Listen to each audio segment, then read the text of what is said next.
हाय, कैसे आप सब। आज शुरू करेंगे, स्टार्ट करेंगे केमिकल काइनेटिक्स, रासायनिक बल गतिकी। इससे पहले इलेक्ट्रोकेमिस्ट्री के सारे लेक्चर कंप्लीट हुए, सारे उसमें आपको सेल बताया गया, नेट इक्वेशन बताया गया, इलेक्ट्रोकेमिकल सीरीज बताया गया, गैल्वेनिक सेल है, फ्यूल सेल है, सेकेंडरी सेल, प्राइमरी सेल, सारे आपको बताया गया। अगर वो लेक्चर आपको देखना है तो डिस्क्रिप्शन बॉक्स में लिंक पड़ा हुआ, वहाँ से आप देख सकते हो। अब बात करेंगे केमिकल काइनेटिक्स की। केमिकल काइनेटिक्स आखिर है क्या, क्यों पढ़ते हैं, ये हमें क्या बताता है। तो केमिकल काइनेटिक्स कोई भी रिएक्शन हो रहा उसका हमें रेट बताता है। मान लीजिए आपकी फैक्ट्री है, आप कोई प्रोडक्ट बना रहे हो, आपको ऐसा डील मिला कि आपको एक टाइम लिमिट में एक प्रोडक्ट बनाना है, एक सेल कंप्लीट करनी है। उस सेल कंप्लीट करने के लिए वो टाइम हमारे लिए बहुत कम है। तो आप क्या करोगे कि हम कुछ ऐसा करें कि वो हमारा जो प्रोडक्ट है उसका फॉर्मेशन फास्ट हो जाए।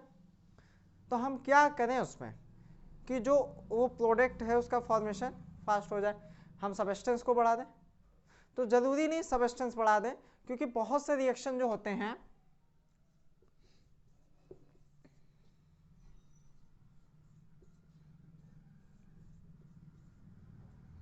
इसको हम पी कहते हैं कि बहुत से, अब हमारा कोई भी फैक्ट्री होगा या कोई भी केमिकल हम फॉर्मेशन करेंगे, तो ऐसा तो है नहीं कि वो एक स्टेप में हमने प्रोडक्ट रखा, वो उसको हीट दिया, टेम्परेचर दिया या उसके साथ कुछ मिक्सचर मिलाया और हमारा प्रोडक्ट फॉर्मेशन हो गया। उसको कई स्टेप से होके जाना पड़ता है, तो ए कन्वर्ट हुआ बी में। तो हम ये भी नहीं कह सकते कि ए की रेंज हम बहुत ज़्यादा बढ़ा दें हमारा बी बन जाएगा, क्योंकि आपने इक्विलिब्रियम में पढ़ा है कि ए का अगर हम रिएजेंट, अगर हम रिएक्टेंट अगर हम बढ़ा देते हैं तो हमारा क्या होता है, प्रोडक्ट का फॉर्मेशन बढ़ जाता है, रिएक्शन फॉरवर्ड चली जाती है। तो ये हमें क्या बताता है, इक्विलिब्रियम हमको ये बताता है ये चीजें।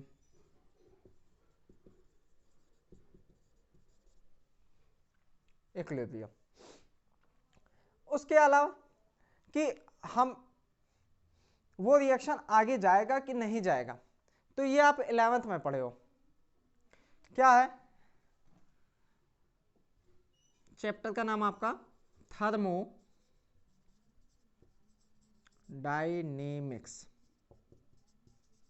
थर्मोडायनेमिक्स, थर्मोडायनेमिक्स में आपको पढ़ाया क्या गया होगा, delta S entropy, delta G gives free energy. तो ये हमें क्या बताते थे, ये तो हमें रेंडमनेस बताता था, रेंडमनेस होगा कि नहीं होगा। और दूसरा ये हमें क्या बताते थे, स्पॉन्टेनियस है कि नॉन स्पॉन्टेनियस है। ये दोनों तो हमें एक मतलब ये रिएक्शन किधर होगा ये हमें इक्विलिब्रियम बताता है, और होगा क्यों नहीं होगा ये हमें क्या बताता है, थर्मोडायनेमिक्स बताता है। तो ये दो चीजें क्लियर है, लेकिन कितनी फास्ट होगा ये चीजें हमें कौन बताता है, केमिकल काइनेटिक्स। तो इसी के बारे में पढ़ेंगे। तो मैं गौरव राम गुप्ता, चैनल आपका या आपका चैनल सुश्रुत केमिस्ट्री। तो इसमें इस चैप्टर में हम लोग बहुत छोटी छोटी चीजें पढ़ेंगे, जैसे आपका रेट है, रेट लॉ है, उसके अलावा टाइप्स ऑफ रेट कितने होते हैं,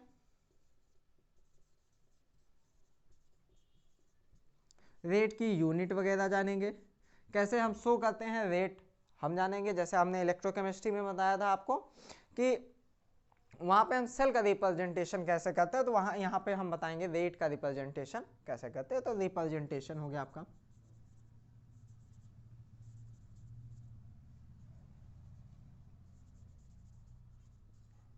टेशन, ठीक है। इसके बाद रेट होने के बाद order of reaction, comma order of reaction के कई टाइप्स है, जैसे first order, second order, third order, zeroth order, उसके बाद nth ऑर्डर है आप में 12th के सिलेबस में nth ऑर्डर रिएक्शन है। ऑर्डर ऑफ रिएक्शन के बाद हम बताएंगे मॉलिक्यूलरिटी,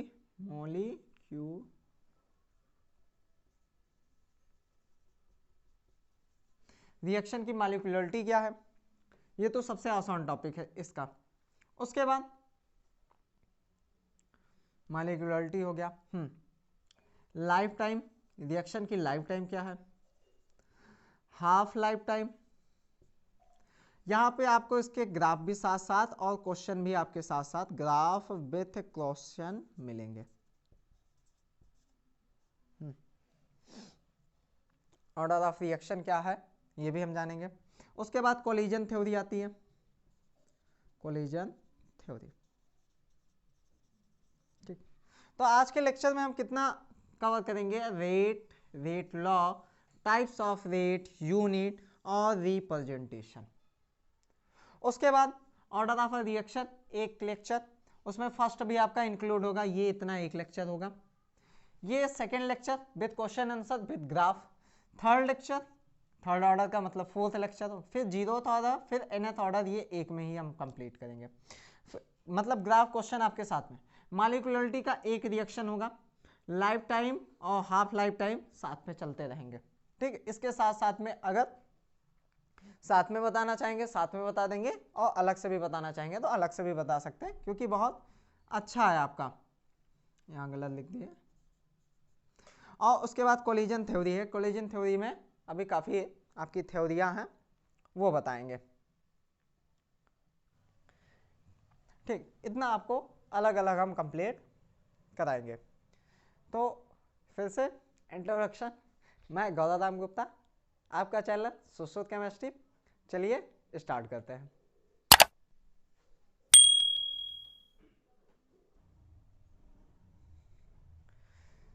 बात करते हैं रिएक्शन। तो रिएक्शन क्या है कि कोई रिएक्टेंट हो, ठीक है, दो तरह के रिएक्टेंट हो, तीन तरह के रिएक्टेंट हो, और आपस में रिएक्शन करके और फिर रीअरेंजमेंट के द्वारा कोई नया सब्सटेंस बनाए, नया मॉलिक्यूल बनाए, नया कंपाउंड बनाए, उसको हम प्रोडक्ट कहते हैं। तो ये आपका रिएक्शन हुआ कि कई रिएक्टेंट आपस में, कई कंपाउंड आपस में रिएक्शन करें और वो फिर से क्या डिसोसिएट हो, मतलब वहाँ पे डिसोसिएट हो और फिर से रीअरेंजमेंट करें आपस में, ठीक है, और फिर एक नया कंपाउंड बनाए, उसको हम रिएक्शन कहते हैं। तो रिएक्शन, कुछ रिएक्शन तो बहुत स्लो होते हैं, जैसे आपका रस्टिंग, ठीक है, रस्टिंग, रस्टिंग बहुत समय लगता है। दूसरा, कार्बन कन्वर्ट होता है किसमें, डायमंड में। उसके बाद रूम टेम्परेचर पे H2+O2 रिएक्शन करते हैं, ये भी इस पर बहुत टाइम लगता है। ठीक, तो ये सब आपके रिएक्शन बहुत सालों तक, जैसे ये तो बहुत सालों में कंप्लीट होता है।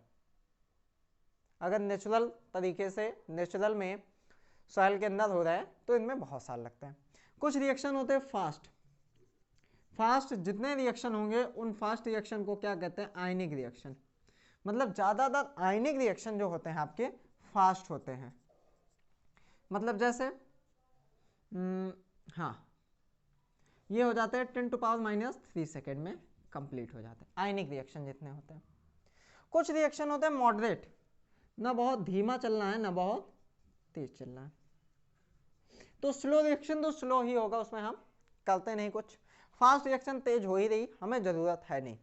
अब जो मॉडरेट रिएक्शन है उनको क्या करना, हमें फास्ट करना है, क्योंकि हमें फास्ट के हिसाब से इसलिए चाहिए क्योंकि हमें ज़रूरत है कि वो रिएक्शन हमारे फास्ट हो, जो कंपाउंड फॉर्मेशन जल्दी हो। जैसे आपको कहीं जाना है, आप जॉब करते हो, अच्छी बात है, आपको कहीं जाना है तो आप क्या करते हो, मॉर्निंग में उठे, चाय बनानी हुई, लेकिन किसी दिन सोचते हो आज मुझे लेट हो रहा है, मेरी चाय जल्दी बन जाए। तो मेरी चाय जल्दी कैसे बन सकती है, हम टेम्परेचर बढ़ा देते हैं, हमारी चाय जल्दी बन गई। हम कुछ ऐसा करें कि वो हमारा चीज़ जल्दी बन जाए। जैसे आपको खाने में कुछ बनाना है, तो एक ब्रेड बनाना है या डोसे वगैरह बने हैं, तो वो हमारा जो डोसा है वो उठता है, खमीर उसमें बनता है, तो खमीर जल्दी बन जाए तो उसमें हम क्या करते हैं, कुछ ऐसा सबस्टेंस डाल दे जो खमीर बनना है वो जल्दी बन जाए। तो उसमें आपको सबस्टेंस मिला है, क्यों? क्योंकि आपके लिए आसानी हुई, वो रिएक्शन फास्ट हो गया, फॉरवर्ड डायरेक्शन आगे चला गया। इसलिए सेम प्रोसीजर हम यहाँ पे भी करते हैं। तो इसी के बारे में हमें क्या करना है, एनालिसिस करना है। अब चलिए इसी के बारे में देखते हैं। तो मॉडरेट रिएक्शन भी दो तरह से हो सकती है। अब इसको टाइप में डिफाइन किया गया है। तो जो रेट ऑफ रिएक्शन है ये हम दो तरह कह सकते हैं, रेट ऑफ रिएक्शन ये दो तरह से हो सकती है। इसको हम कह देंगे ROR। पहला है एवरेज और दूसरा है स्पॉन्टेनियस।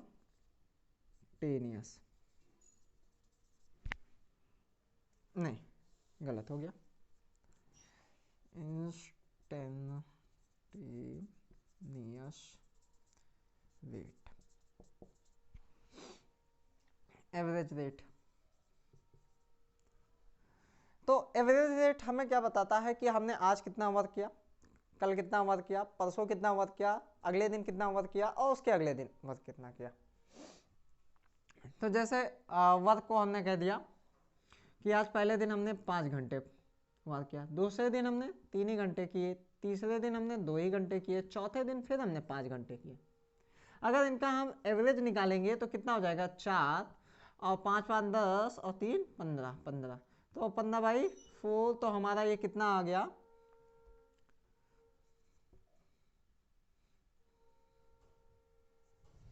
3 point something. मतलब पर डे के हिसाब से अगर एवरेज रेट निकाले तो हमने 3.7 3 आवर्स 7 मिनट हमने पढ़ाई की, ऐसा मान सकते हैं। लेकिन हमने किसी दिन 5 भी तो पढ़ा, तो एवरेज रेट हमें क्या बता रहा, सही तो बता नहीं रहा। मतलब एवरेज रेट ऐसा हुआ आपका,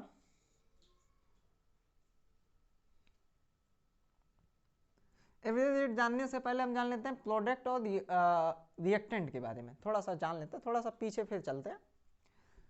तो रिएक्टेंट, अगर कोई प्रोडक्ट हो रहा है, आर कन्वर्ट हो रहा है पी में, थोड़ा सा पीछे चलते हैं, बस झट से वहीं पे आ जाते हैं। आर कन्वर्ट हो रहा है पी पे, तो आप धीरे धीरे कोई चीज वर्क करते हो तो आर तो आपका घट रहा होगा अगर वो कन्वर्ट हो रहा है पी में। वही चीज ही तो इसमें लॉ ऑफ मास कंजर्वेशन, अगर लॉ ऑफ मास कंजर्वेशन के हिसाब से हम देखें तो रिएक्शन में प्रोडक्ट में जितना रहेगा उतना, सॉरी रिएक्टेंट जितना रहेगा उतना ही प्रोडक्ट का फॉर्मेशन, मतलब रिएक्टेंट ही कन्वर्ट हो रहा है प्रोडक्ट में, मतलब ये कन्वर्ट हो रहा है प्रोडक्ट में, तो इसका क्वांटिटी जो होगा वो क्या होगा, डाउन होगा कि नहीं होगा, होगा। तो डाउन होगा तो रिएक्टेंट की कंसंट्रेशन तो कुछ थी, यहां पे तो 0 मानते हो, यहां टाइम मान लेते हैं, यहां कंसंट्रेशन मान लेते हैं, ठीक है। तो मतलब हमने 1-2 किलो 10 किलो या और ज्यादा हमने रिएक्टेंट लिया था, तो रिएक्टेंट धीरे धीरे कन्वर्ट हो रहा है प्रोडक्ट में, तो रिएक्टेंट की कंसंट्रेशन टाइम के साथ क्या हो रही, घट रही। और प्रोडक्ट हमारा तो शुरुआत में कुछ नहीं था, जब रिएक्टेंट इतना था हमने रिएक्शन स्टार्ट ही नहीं कराया था, लेकिन जैसे जैसे रिएक्टेंट टाइम के साथ घटता गया वैसे वैसे प्रोडक्ट भी तो हमारा टाइम के साथ बढ़ता गया। तो ये आपका क्या बन गया, एक ग्राफ, कि रिएक्टेंट की कंसंट्रेशन टाइम के साथ डाउन होती है और प्रोडक्ट की कंसंट्रेशन टाइम के साथ क्या होती है, इंक्रीज करती है। अब इसी के बेसिस पे हम एवरेज रेट को समझेंगे। अब ये समझ लिए, इसको नोट कर लीजिए। चल, अब यहां पे रिएक्शन का रेट हो गया। अब ये हम कह रहे हैं रिएक्शन, रिएक्टेंट का कंसंट्रेशन धीरे धीरे डाउन हो रहा। हमने एक टाइम पे देखा कि हमारा कंसंट्रेशन इतना है, हमने T1 टाइम मान लिया शुरुआत में, फिर हमने T2 टाइम पे देखा तो हमारी कंसंट्रेशन इतनी थी, मतलब T2 टाइम पे हमने देखा तो हमारी कंसंट्रेशन इतनी थी। मतलब यहां से यहां के बीच में कितना कंसंट्रेशन चेंज हुआ, हम कोई ले नहीं रहे, कोई पॉइंट नहीं रहे, हमने कहा पहले दिन, हमने मान लिया पहला दिन ये हमारा था, मान लेते हैं यहाँ तो है ही, और लास्ट हमारा चौथा दिन यहाँ था, तो यहाँ से यहाँ के बीच में हमारा कितना डिफरेंस आया ये, तो इसको कहते हैं time T1 minus time T2। तो रिएक्टेंट है तो क्या करेंगे, T1 माइनस T2 ये इक्वल टू क्या हो जाएगा, डेल्टा T, ये वैल्यू क्या हो जाएगी आपकी डेल्टा T। और यहाँ पे क्या हम कहें कंसंट्रेशन C1 और C2, C1 C2, तो हम क्या हमेशा मानते हैं डेल्टा T में फाइनल माइनस इनिशियल, तो ये फाइनल है हमारा और ये इनिशियल है, शुरुआत तो यहीं से हुई कंसंट्रेशन और ये फाइनल हुआ, हमने एवरेज के लिए निकाला, तो यहाँ क्या हो जाएगा C final minus C initial, तो ये क्या हो जाएगा डेल्टा कंसंट्रेशन, यहाँ पे हम कोई कंसंट्रेशन को रख देंगे। अगर C फाइनल में से C इनिशियल घटाएंगे रिएक्टेंट के टर्म में, अब यहां से ध्यान से सुनिएगा, रिएक्टेंट के टर्म में तो फाइनल वाला छोटा है, पहले ध्यान से देखो, फाइनल कंसंट्रेशन क्या होगी, छोटी है कि नहीं है, और इनिशियल कंसंट्रेशन बड़ी है, मतलब यहाँ पे अगर हमने 2 किलो शुरुआत में लिया था तो यहाँ कितना बचा होगा, आधा समथिंग मान लेते हैं, 1 में बचा ही होगा, कुछ मान लेते हैं, तो फाइनल में से इनिशियल को घटाएंगे तो फाइनल वाला क्या छोटा है, तो यहाँ जो वैल्यू आएगी माइनस में आएगी। और एवरेज का मतलब होता है कि हमने कितने टाइम में कितना कंसंट्रेशन हमारा चेंज हुआ, ये होती है एवरेज। और अगर रिएक्टेंट के लिए हम कर रहे हैं, रिएक्टेंट ये लिखते हैं, तो वो माइनस लगेगा, क्यों, क्योंकि आप जान रहे हो रिएक्टेंट की कंसंट्रेशन डाउन हो रही, चाहे उसको इस मेथड से समझो और चाहे इस मेथड से समझो कि हाँ रिएक्टेंट कन्वर्ट हो रहा है प्रोडक्ट में, तो जाहिर सी बात है रिएक्टेंट धीरे धीरे ज्यादा। आटे की मशीन में हम गेहूं डालते हैं और हमारा प्रोडक्ट क्या निकल रहा है, आटा, अब वहां तो फिजिकली ही कन्वर्ट हो रहा है, लेकिन कन्वर्ट तो हो रहा है, तो यहां से धीरे धीरे गेहूं आपका कम हो रहा है और उधर से आटा निकल रहा है। शुरुआत में गेहूं आपने 1 बोरी डाल दी, मशीन नहीं चालू की, तो वहां तो आपका रिएक्टेंट का कंसंट्रेशन हाई था, मतलब गेहूं था, लेकिन जब आपने मशीन स्टार्ट कर दी तो गेहूं धीरे धीरे कम हो रहा है और आटे बन रहे हैं, और गेहूं कंसंट्रेशन डाउन हो रहा है, प्रोडक्ट मतलब आपका आटा निकल रहा है, सबसे आसान तरीका। तो वहां इसको भी आप चाहे इसके मेथड से समझ सकते हो चाहे, तो एवरेज रेट हमारे लिए कुछ खास मायने नहीं रखता, इसको लिए इसको छोड़ के चलते हैं, ठीक है। आते हैं इंस्टेंटेनियस पे, ये हमें क्षणिक बताता है, क्योंकि हमें क्षणिक ही जानना है, क्योंकि बहुत से रिएक्शन होते हैं एक टाइम इंटरवल पे। अब यहाँ पे मान लीजिए पहला स्टेप 5 घंटे ले रहा है, दूसरा स्टेप 3 घंटे ले रहा है, तीसरा स्टेप 2 ही घंटे ले रहा है और चौथा घंटा 5 घंटे ले रहा है, मतलब हम रिएक्शन को ही बांट सकते हैं, टाइमिंग ना बांटे, कि जो पहला स्टेप है रिएक्शन का वो 5 घंटे ले रहा, दूसरा 3 घंटे, तीसरा 2 घंटे और चौथा 5 घंटे।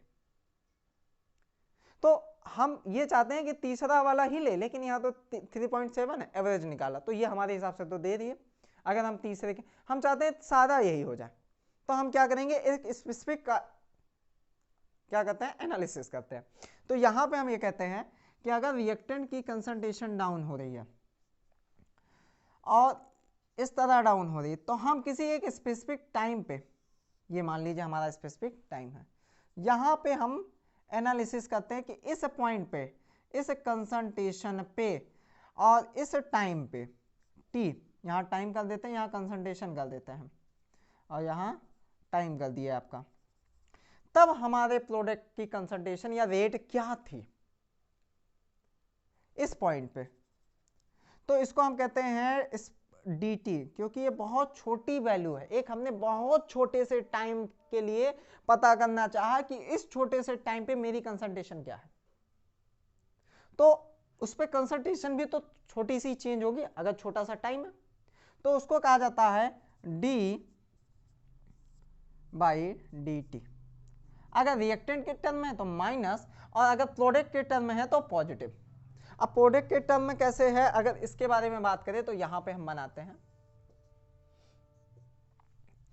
ये इस तरह आपका हुआ, यहां पे हमने मान लिया ये हमारी फाइनल कंडीशन है, यहाँ क्या लिख दे, कंसंट्रेशन सी फाइनल, सी फाइनल, और यहाँ पे हमने मान लिया हमारा इनिशियल कंसंट्रेशन है सी आई, ठीक है। तब फाइनल तो ज्यादा हो रहा है, ये देखो प्रोडक्ट के लिए यहाँ कंसंट्रेशन कर दे और यहाँ टाइम कर दे, ये तो हमारा ज्यादा हो रहा, तो सी फाइनल माइनस सी इनिशियल करेंगे तो सी फाइनल मतलब हमारा कुछ ज्यादा ही बन गया है, और सी इनिशियल तो ये पॉजिटिव हो जाता है। तो इसका भी एक्सप्रेशन में हम यूज करेंगे, तब तक के लिए इसको नोट करिए और देखते हैं इसके आगे की बात।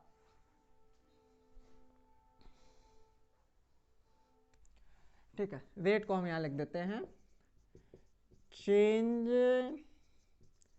In concentration upon change in time. इस चैप्टर का आप यूज करके किसी भी चीज का अगर कोई केमिकल रिएक्शन करा दे तो कैसे उस केमिकल रिएक्शन को फॉरवर्ड डायरेक्शन में फास्ट तरीके से पहुंचा दें, यही हमारा केमिकल काइनेटिक्स है। तो जैसे मान लेते हैं हमारा रिएक्शन है A plus B P, concentration convert हुई रिएक्टेंट की सी और प्लस डी में। अब हमने दो तरह का पढ़ा, एक एवरेज एक इंटरस्टेनियस, तो दोनों का रेट लॉ जो होता है, अब जो इसको हम रिप्रेजेंट करेंगे उसको कहेंगे रेट लॉ। तो वो रिप्रेजेंट कैसे करते हैं, तो एवरेज के लिए देखिए, अब यहां ए जो लिखा है या बी जो लिखा है या सी जो लिखा है या डी जो लिखा है, ये क्या है, ये आपको ये बताएगा कि इसका stoichiometric coefficient, sorry stoichiometric coefficient कितना है। तो इसके बारे में देखते हैं। तो ए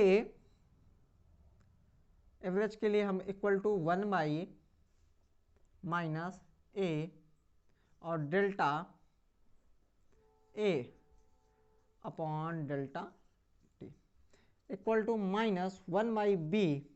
अब जो स्टैचोमेट्रिक कोफिशिएंट हो उसको 1 बाई बी लिखेंगे,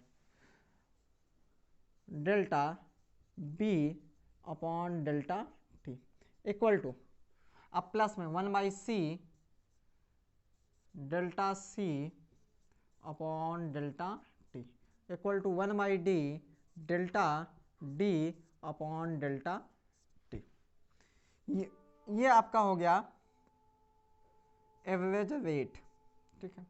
अब इंस्टेंटेनियस लिखते हैं, minus 1 by A D A by D T equal to minus 1 by B D B by D T equal to minus, नहीं अब नहीं लगेगा, D C by D T और equal to 1 by D D D by, बड़ा वाला रहेगा, और D T. ये हो गए रेट लॉ, इंटरस्टेनियस और एवरेज के। नोट कर लीजिए इसे, तब फिर थोड़ा सा आगे और चलते हैं।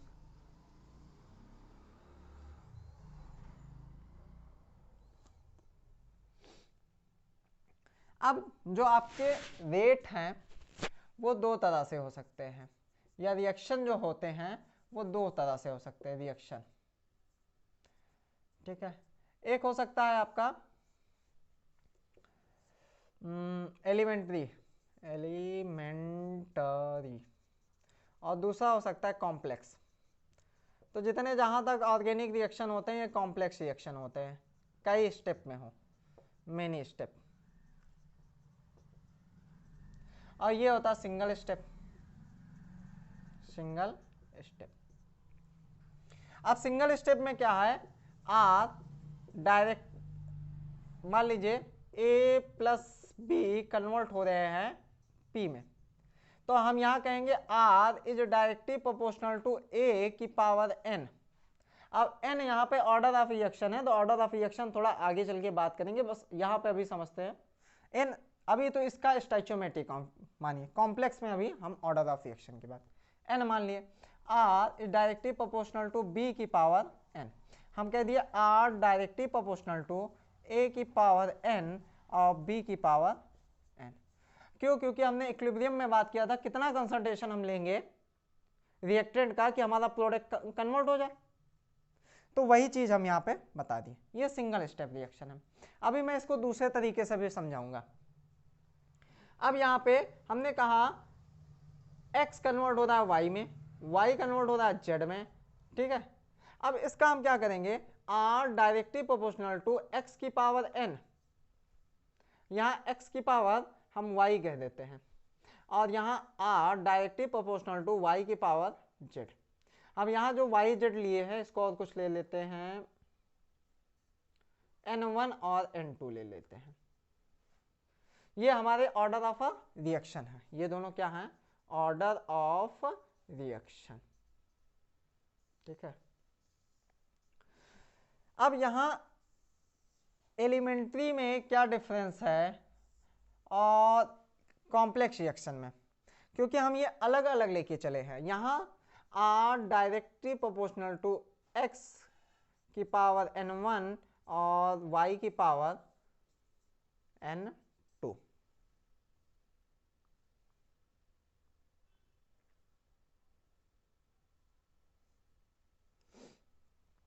आर अब के जगह प्रोपोर्शनल की जगह पे के लगा देंगे, x की पावर n और y की पावर n2। यहाँ 1 कर देते हैं, यहाँ पे 1 और यहाँ पे 1 हो जाता है, यहाँ 1 हो गया। ये आपका क्या हो गया, रेट कांस्टेंट, क्योंकि हमने प्रोपोर्शनल हटा के के कांस्टेंट लगा दिया। मान लीजिए आप कहीं जाते हो, तो आप अगर अकेले हो तो वो आप पे डिपेंड करेगा कि आप कितनी जल्दी बाहर निकलते हो, जाने के लिए कितनी जल्दी प्रिपेयर हो जाते हो, कितनी जल्दी रेडी हो जाते हो आप लोग।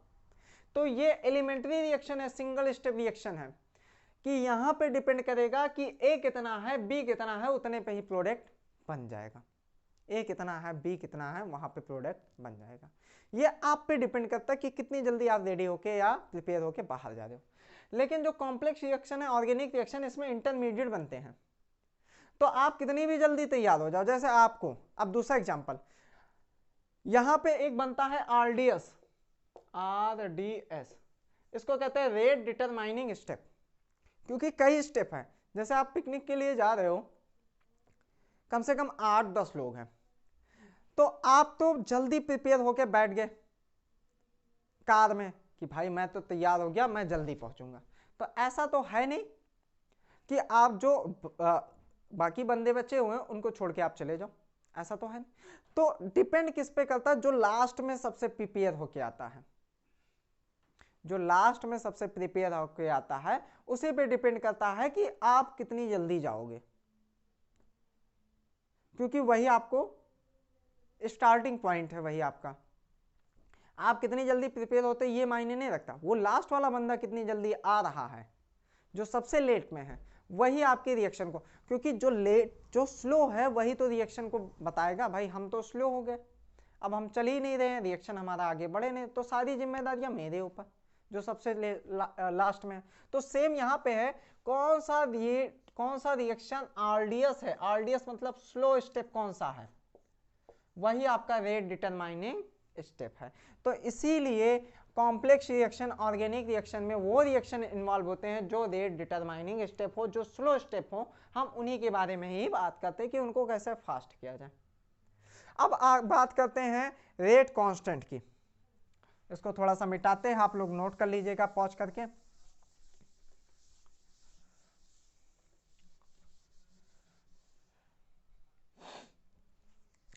रेट कांस्टेंट ए कन्वर्ट हो रहा है किसमें, पी में, तो आर बराबर क्या हो जाएगा, के ए की पावर एन। हम कॉम्प्लेक्स की बात कर रहे हैं, एक ही स्टेप ले रहे हैं, तो के बराबर क्या हो जाएगा, आर बाई 1 या आर बाई ए की पावर एन, और यहां इसको हम लिख सकते हैं आर बाई 1 इंटू 1 बाई ए की पावर एन। और आर क्या है, change in concentration upon time, यही तो है। तो change in concentration upon time हम क्या कह देंगे, कंसंट्रेशन, या इसको कंसंट्रेशन की दूसरी यूनिट ले लेते हैं, मोल पर डेसीमीटर, मोल पर डेसीमीटर क्यूब अपॉन सेकेंड, और इनटू क्या हो जाएगा ए, ये भी क्या है आपका मोल पर डेसीमीटर क्यूब, और इसकी पावर क्या है एन। अब देखिए, अब यहाँ पे रेट कांस्टेंट समझते हैं। अब यहाँ पे हम ऑर्डर की बात करेंगे, first order, second order, third order.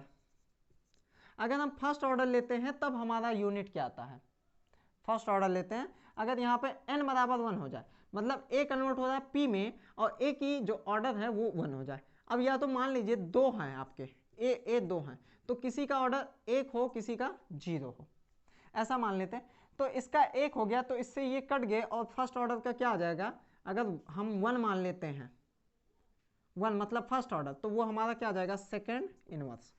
अगर हम सेकेंड ऑर्डर मान लेते हैं तो ये चीज़ ऊपर चली जाएगी और ये चीज़ भी ऊपर, तो कैसे हो जाएगा उसका, मोल पर डेसीमीटर क्यूब और मोल इनवर्स हो जाएगा और इनवर्स और सेकंड तो आपका इनवर्स होगा ही आपका।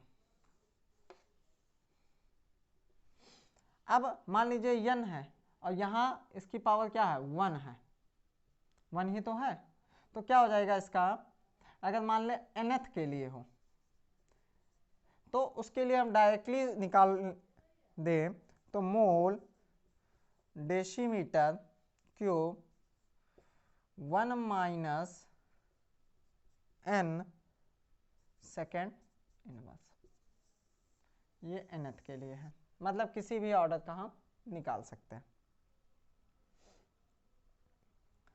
तो आज के लेक्चर में बात इतनी ही कि आपके order of reaction rate of reaction, rate law, average, instantaneous, इतनी बात हो गई। ग्राफ के बारे में बातें हो गई, ग्राफ आप देख लीजिएगा।